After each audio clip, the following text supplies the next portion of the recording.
Have you guys looked at the Steam charts lately for how many people are playing Apex Legends ever since the new season dropped? I thought they would have like this giant burst of players just like whenever a new season drops, and then it just immediately just dropped down because that's usually what happens. But this season's a little bit different because when I'm looking at it, I'm looking at the numbers, they've actually broken their records for all-time peak players. And when you look at the recent numbers, they're not just like doing these numbers and dying off. They're actually sustaining an average of over 500,000 players at peak. And while they did that without actually doing the thing that every single game's doing right now, and the thing is something that really annoys me to an extent. Even though Apex is a game that I don't really play that much anymore because of reasons I can tell you whenever, I still can't deny the fact that they're doing things right and they're doing amazing numbers with this new update that came out. And what I mean by the thing is that, I don't know if you guys have noticed, but Overwatch does Overwatch 2. Fortnite does Fortnite Chapter 2, Chapter 3, Chapter 4. Warzone does Warzone 2. It's basically this whole thing where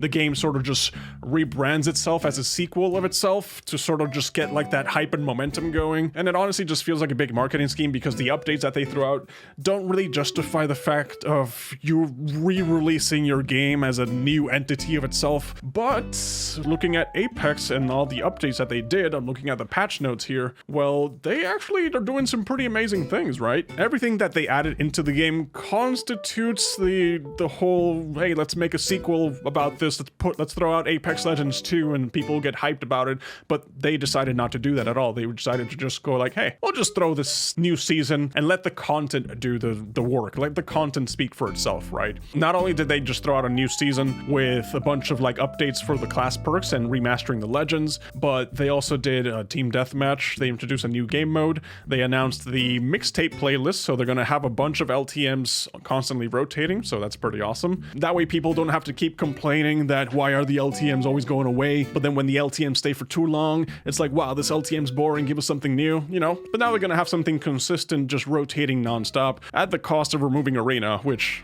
you know, obviously no one really liked Arena to begin with. Let's be honest here. No one liked Arena. So apart from that, you guys know that they announced a new weapon, Nemesis, which is a burst AR that then turns into not a burst AR.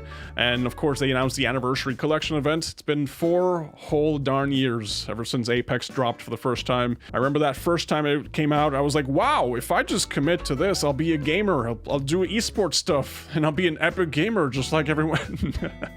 So basically just a little rundown, because I'm pretty sure you guys are already aware of this. So I was looking at the whole system, and they basically just reworked the Legends into 5 different classes instead of whatever they had before. I don't really remember.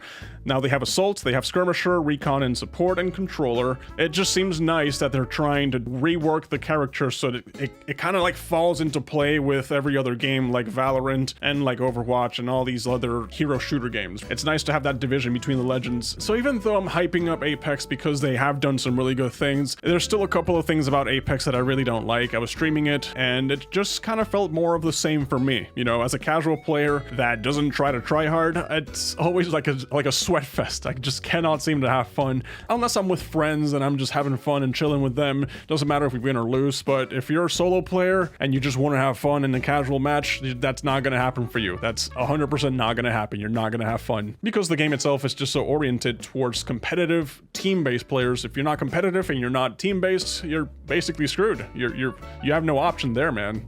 So even though they added all these new things into the game, talking about Team Deathmatch, the first day of release, Team Deathmatch was just a snooze fest. Because even though it's supposed to be a warm-up to prepare you for Battle Royale, it's also supposed to be a game in itself, you know? And they had this whole best of 3, first to 30 kills thing, and that just led people to just leave midway through, right? So you're just playing a game, and for like the first 5 minutes, everything's cool, and then you just notice that your entire team's gone, and it's just you versus a whole squad of people, and it's not fun. It's not fun, and there's no way for the match to actually end unless you just leave, right? So that kind of sucks. That kind of just takes the fun out of everything. But then they did make it a best of 1 first to 50 kills, which was really nice. And well, they're still going to keep working on it and tweaking it because, and well, I don't know why the reconnecting feature and just like bringing in new players as others leave just isn't working at the moment. Hopefully they do work on that and get it fixed. Because as a person like myself, that's just a lol, let me drop in, have fun, get a couple of kills and just not worry about being a battle royale sweat. Team Deathmatch is perfect. And every other LTM that they're going to bring into the mixer, that's also gonna be like my main way of playing the game. If they manage to fix the LTMs to make them like their own standalone thing, other than just people just using them as a warm-up for BRs, that's gonna be amazing. That's gonna be really, really amazing. And I really hope they do work on that, because that way it's gonna appease not only to the tryhard sweats that I just want to go into the battle royales, but, you know, people that don't necessarily want to go into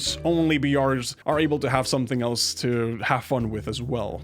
Monetization system still sucks, that's for sure. They still try to charge you $7 for a single Apex pack and a total of $100+ just to get some heirloom shards, just for basically glorified cosmetics. But as long as people keep spending money on these things, well, they're just gonna keep throwing them out, right? So that's basically what I wanted to talk about, because I do give Apex a hard time, because I did used to play Apex for a long time. I have over like 1,000 hours into the game and I played it non-stop. But I also do want to acknowledge that even though the game is not my sort of tea right now, it's still pretty fun for people that want to get into the game and play it, and they have people to play it with, or they just want to grind ranked solo, because whatever. So yeah guys, that's pretty much it. So thank you guys for watching, and I'll catch you on the next one.